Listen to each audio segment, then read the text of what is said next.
26শে ফেব্রুয়ারি দুপুর 1টায় কুম্ভ এক্সপ্রেস। গন্তব্য উত্তরপ্রদেশের সুপ্রাচীন জনপদ লখনৌ। অনেকদিন পর ট্রেন যাত্রা, বেশ এক্সাইটেড। জানলা দিয়ে তাকিয়ে বসে থাকলেই সময় কেটে যায়। বিকেলের দিকে ঝাড়খণ্ড, তারপর বিহার পেরিয়ে রাতে উত্তরপ্রদেশে ঢুকে পড়লাম। ছোটবেলা থেকেই রাতের ট্রেন যাত্রা আমার খুব পছন্দের। রাতে যখন স্টেশনের ট্রেনটা ঢোকে, হঠাৎ করে মনে হয় যেন ঘুম ভেঙে স্টেশনটা জেগে ওঠে। চাওয়ালাদের চিৎকার, মানুষজনের ট্রেন ধরবার জন্য ছোটাছুটি, বেশ ভালোই লাগতো দেখতে। কয়েকদিন ধরেই আমাদের ট্রেনটা বেশ লেটে ঢুকছিল লখনৌতে, তাই একটু টেনশনেই ছিলাম। যাই হোক, দেখা যাক সকালে কি হয়। এবারে আমাদের টোটাল 8 দিনের ট্রিপ। লখনৌ, দুধওয়া ফরেস্ট এবং সবশেষে অযোধ্যা থেকে ব্যাক।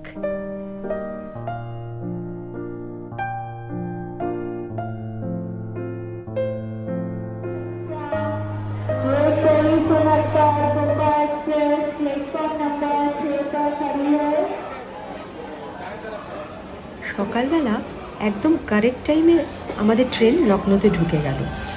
2 নম্বর প্ল্যাটফর্মে ট্রেনটা দিয়েছিল, অতএব ওভারব্রিজ পার হয়ে আমাদেরকে ওপারে যেতে হবে। এবং আমাদের গাড়ি আগে থাকতেই ঠিক করা ছিল, সে স্টেশনে আমাদের জন্য ওয়েট করছিল। তাকে ফোন করে আমরা যোগাযোগ করে নিলাম। স্টেশন থেকে বেরোনোর এটি হচ্ছে মূল গেট। বাইরে বেরোলেই প্রচুর অটো, রিক্সা, বাস, ট্যাক্সি সবই পাওয়া যায়। এবং স্টেশনে নামার সাথে সাথে চারিদিক থেকে অটোওয়ালারা এসে ঝেঁকে ধরল। এটি লখনৌর চারবাগ স্টেশন। প্রাচীনকালে লখনৌর নাম ছিল লক্ষণাবতী। কথিত আছে অযোধ্যাপতি রাজা রামচন্দ্র এই অঞ্চলটি লক্ষণকে দিয়েছিলেন বলে এর নাম লক্ষণপুর বা লক্ষণাবতী। স্টেশনের বিস্তৃতি বেশ অনেকটা এবং একটু পুরনো আমলের স্ট্রাকচারে তৈরি করা। দেখতে বেশ ভালোই লাগছিল স্টেশনের পাশে দিয়ে গাড়ি যখন চলে যাচ্ছিল। সকাল শুরু হলো শর্মাজি কি চা দিয়ে। শীতের সকালে ভাঁড়ে করে ধোয়া ওঠা গরমাগরম চা, অপূর্ব তার স্বাদ আর গন্ধ। সকাল 8টাতেই চা, গরম সিঙাড়া, খাস্তা কচুরি ও পুরি খেতে বহু লোকের ভিড়।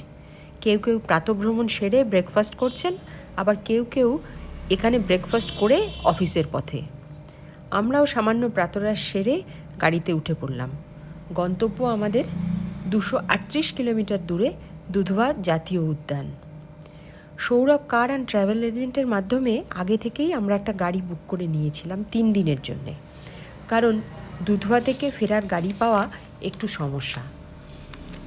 দুধওয়াতে রেল স্টেশন থাকলেও ট্রেনের অ্যাভেলেবিলিটি কম হওয়াতে আর অনেক ব্রেক করে যেতে হয় বলে গাড়িতে যাওয়াই সুবিধাজনক। গাড়ি মোটামুটি 14 টাকা পার কিলোমিটার হিসেবে ভাড়া নেয়।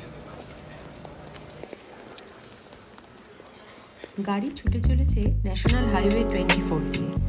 খুব মসৃণ রাস্তা, 4 ওয়ে লেন। রাস্তার দুপাশে শুধু আখ ক্ষেত আর হলুদ সর্ষের ক্ষেত। কিছু কিছু ধান ক্ষেতও আছে, তবে মূলত আখের চাষই এই অঞ্চলে বেশি হয়। বড় বড় আখের ফ্যাক্টরি আছে রাস্তার দুপাশে। রাস্তা দিয়ে চলেছে আখ ভর্তি বড় বড় ট্রাক। লখনৌ, সীতাপুর, লখিমপুর, মৈলানি, পালিয়াকালান হয়ে দুধওয়া পৌঁছতে হয়। পালিয়াকালান লখিমপুর ডিস্ট্রিক্টের একটা বেশ বড় শহর। সারদা নদীর ব্রিজ পার হয়ে আমরা পালিয়াকালান শহরে ঢুকে পড়লাম। রাস্তার দুপাশে অনেকটা জায়গা নিয়ে প্রাসাদোপম বাগান বাড়িগুলো দেখলে বোঝা যায় জায়গাটা বেশ বর্ধিষ্ণু। এখানে মূলত জাট সম্প্রদায়ের লোকেদের বাস। রাস্তার দুপাশে ছাতার মতো গজিয়ে উঠেছে সব কোচিং ইনস্টিটিউট। এখানে বিদেশে পড়বার জন্য পরীক্ষার ট্রেনিং দেওয়া হয়। দেখতে দেখতে অনেকটা শাহরুখ খানের হিন্দি ছবি ডাঙ্কির কথা মনে পড়ে যাচ্ছিল। অবশেষে আমরা দুধওয়া জাতীয় উদ্যানের গেটে এসে পৌঁছলাম। জঙ্গলের মধ্য দিয়ে অনেকটা পিচের রাস্তা, দুধারে ঘন জঙ্গল। রাস্তার দুপাশে জন্তু জানোয়ারের ছবির হোর্ডিং লাগানো আছে, আর গাড়ি আস্তে চালানোর নির্দেশ, কারণ যে কোনো সময় জন্তু জানোয়ার রাস্তায় বেরিয়ে আসতে পারে। প্রায় 10 কিলোমিটার মতো জঙ্গলের রাস্তা আমরা পেরিয়ে এলাম। রাস্তার দুধারে লাল হলুদ পলাশ গাছের সারি, অনেকটা যেন আমাদের পুরুলিয়ার মতো।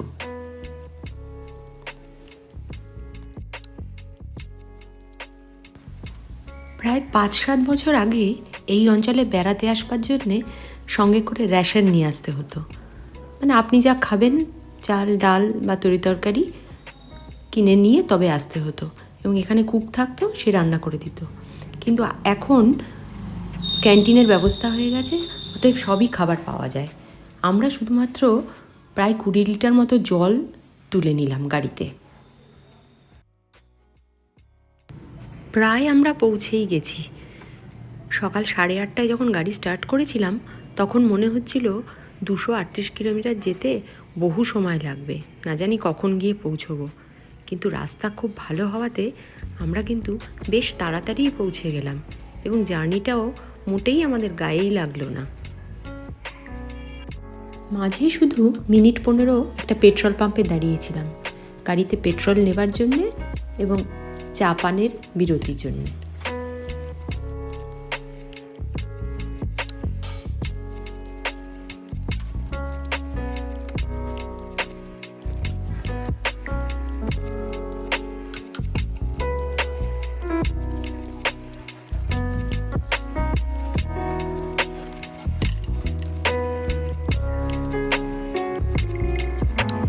প্রায় 10 কিলোমিটার মতো জঙ্গলের রাস্তা পেরিয়ে দুপুর 1:30টা নাগাদ আমরা হোটেলের গেটে এসে পৌঁছলাম। উত্তরপ্রদেশ ফরেস্ট ডেভেলপমেন্ট কর্পোরেশনের বনবাংলো। আগে থেকেই বুকিং করা ছিল। ফরেস্ট ডেভেলপমেন্ট কর্পোরেশনের ওয়েবসাইটে গেলেই বুকিং করা যায়। বিশাল এলাকা জুড়েই বনবাংলো। মোট 14টি কটেজ আছে। বেশ বড় ঘর with attach bath. Per day 5,500 টাকা করে ভাড়া। এছাড়া আছে একটি ডরমেটরি, যেখানে মোট 12টি বেড আছে। পুরুষ এবং মহিলাদের জন্যে পৃথক থাকার ব্যবস্থা। খাওয়া দাওয়ার জন্যে ক্যান্টিন আছে, তবে এখানে শুধু ভেজ খাবার পাওয়া যায়। অবশ্য ডিমও পাওয়া যায়। বেশ ভালোই ব্যবস্থা। ফরেস্ট রেঞ্জার সাহেবের অফিস এবং বাংলো এই ক্যাম্পাসের মধ্যেই। পুরো এলাকাটা ঘুরে দেখতে বেশ খানিকটা সময় লাগে।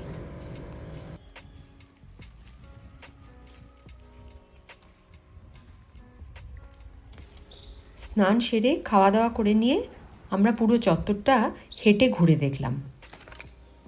বেশ বড় বড় দামি দামি গাছ লাগানো আছে এখানে, আর বেশ অনেকটা সময়ই লেগে যাচ্ছে পুরো জায়গাটা ঘুরে দেখতে। পরিপাটি করে বেশ সুন্দর সাজানো। এখান থেকেই ফরেস্টের সাফারি শুরু হয় বলে সব জিপসিগুলো লাইন দিয়ে রাখা রয়েছে। অনলাইনেই সাফারি বুকিং করে নেওয়া যায়। সকাল থেকে বেলা 10:30 পর্যন্ত সাফারি চলে, আবার বিকেলবেলা দুপুর 2:30টার পর থেকে 5:30 অবধি সাফারির সময়।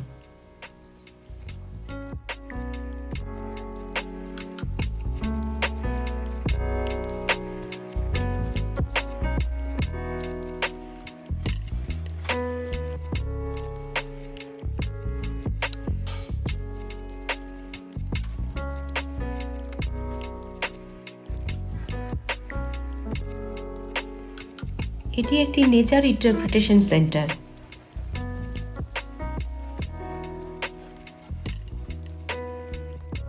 সকাল 10টা থেকে বিকেল 6টা অবধি এটি খোলা থাকে। ঢুকতে কোনো প্রবেশ মূল্যের প্রয়োজন হয় না।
এটি ক্যান্টিন, আর ক্যান্টিনের পাশ দিয়েই আমাদের কটেজে যাবার রাস্তা।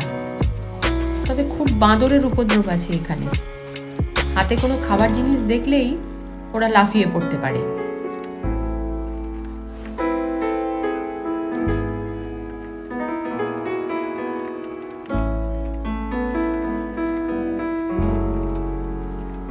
ভেতরে জঙ্গলের দিকে একটা ওয়াচ টাওয়ার রয়েছে, একটু নড়বড়ে, তবু আমরা সাহস করে সিঁড়ি দিয়ে ওপরে উঠলাম। এই ওয়াচ টাওয়ারে উঠছি।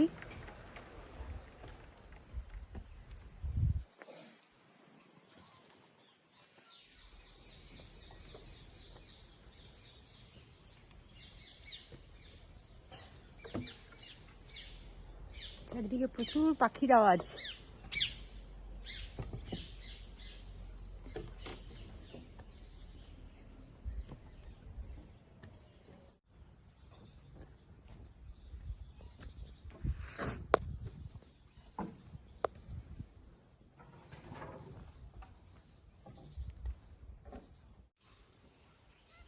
এখানে একটি কুমির পড়ে আছে না উঠেছে রোদ পোয়াতে জল ছেড়ে ডাঙায় উঠে আছে। এই যে দেখা যাচ্ছে।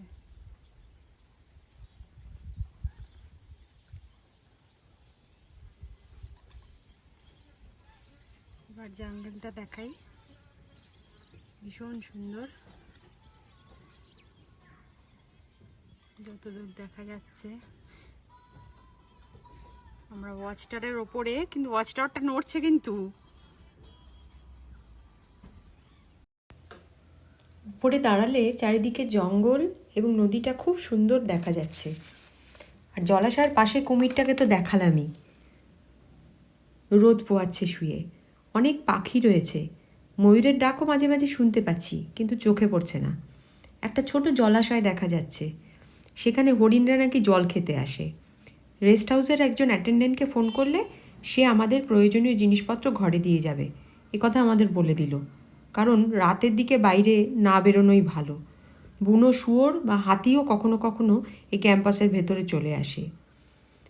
আমরা অবশ্য সাহস করে সন্ধ্যাবেলা একবার বেরিয়েছিলাম এবং বুনো শুয়োরের দেখাও পেয়েছিলাম। ফরেস্ট গার্ড আমাদের দেখালো 4টে ওয়াইল্ড বোট ছিল। ঠিক এই জায়গাটাই তারা ঘুরে বেড়াচ্ছিল। আর অন্ধকারে চোখগুলো একদম জলজল করছিল। দুঃখের বিষয়, অন্ধকারের জন্য ছবি তোলা যায়নি। যাই হোক, 8টার মধ্যে খাওয়া দাওয়া সেরে আমরা কটেজে চলে এলাম। কাল সকাল 6টায় আমাদের জঙ্গল সাফারি বেরোতে হবে, আর জিপ চলে আসবে একদম আমাদের কটেজের সামনেই।